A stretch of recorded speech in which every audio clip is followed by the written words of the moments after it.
Hey guys, and welcome back to Tea Tuesday. Let's talk mortgages.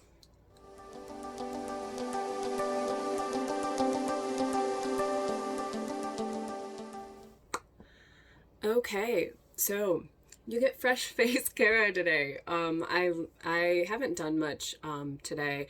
It has been raining like crazy here. I'm sure some of you have seen that it's flooding, whatever, etc. It's really kind of scary and sad because I literally live super close to the Han River. And anyway, enough about that. Let's talk mortgages in Korea, because they are vastly different from mortgages in America. And so I thought when I found out about mortgages and like the process here, I thought it was interesting, and I think it's something that maybe we should talk about. So mortgages. They're a loan, obviously, from a bank or some sort of company, right? And usually in America, you would put a small down payment down, right? You'd put a down payment on the house, and then you would have a loan that you would have a certain interest rate for, say, 25 years or 20 years or something. It's a very long-term investment, long-term loan, right? And actually people see it as like a good loan in the US, right? It's not like credit card debt or anything like that. It's considered a good loan. So mortgages in the US are long term. Korea is not like that, okay? Essentially, at least if you're a foreigner, okay? If you're a foreigner, you essentially have to pay completely 100%, right? So if you and your partner, let's say you're married and you and your partner are both foreigners, you have to pay cash. You cannot get a loan for a house, from my understanding here, because you are not a Korean national. Obviously, you might be able to get loans from your home country or something like that. But as far as I know, foreigners married to other foreigners or just foreigners by themselves, you have to pay cash for the home. Okay. Now, if you are in a Korean couple, so your spouse is Korean, and you're a foreigner, there are actually a couple different types of loans that you can get from the bank, but we'll go into that in a second. So if you're just a foreigner trying to buy a house here, you need cash. You can't get a loan, period. However, if you're a Korean trying to buy a house here, getting a loan is just as hard. And it's completely, like I said, completely different from the US, okay? So loans here, mortgages here, are short term, okay? That's the first big difference. They are not meant to be lifetime loans. They're not meant to be long-term loans. They're very short-term loans, okay? We're talking maybe 5 years at most, right? They're not very long. And another thing is, you have to put a substantial portion of the house down in cash as your down payment. Your down payments have to be huge if you are buying a home here. Now, I know that sounds crazy, like how the housing market here is so expensive. How are you even able to afford to put down a huge deposit, even if you can't get a loan, right? That's why there is a housing crisis right now. It's extremely difficult to buy houses here. And so if you're a Korean trying to buy a house, you either have to have the cash to pay 100%, or you have to know that you will have enough to pay back your loan, which is actually a higher APR, like the interest rate on loans for homes, like homeowner loans, is actually quite high in comparison to like things in the US. Okay, so even as a Korean, getting a home loan is very difficult, and like I said, very short term. Hi, Rilvin. Do you want to come say hi?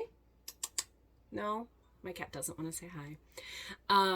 So that's that first part. So Koreans are going to have a hard time.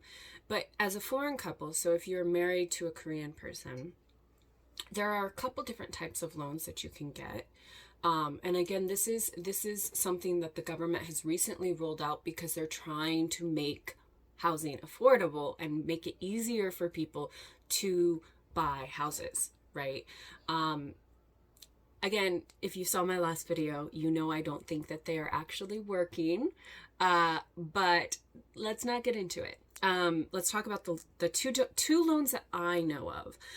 The first loan is a newly married loan. And I've heard conflicting stories about this. I have not looked into it. Obviously, I am not married right now, so I don't know much about this because I don't qualify for it.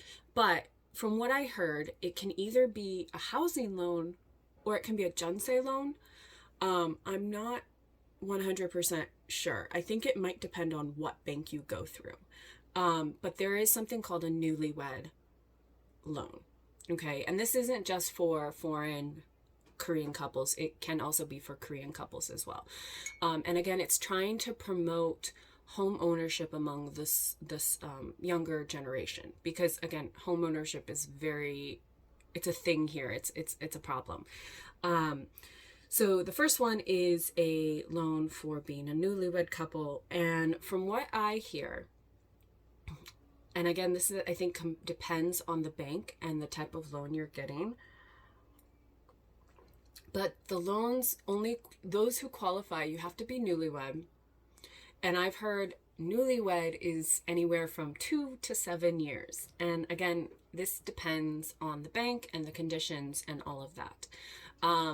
I've heard a lot of people say the 2-year mark. I've heard a lot of people say the 5-year mark.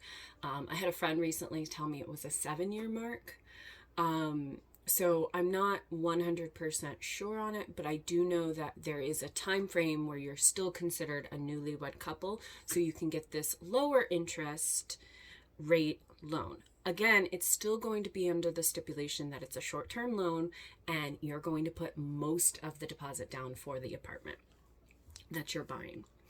The second loan that interracial, international couples can apply for, if you're a Korean foreigner couple, is a multinational loan, like multinational couple loan. So essentially what this is, it's a lower interest rate loan to buy a house, to get a house, to help with getting a house. Obviously you can't use it to buy a house, but you can use it to help you, like if you need an extra 100,000.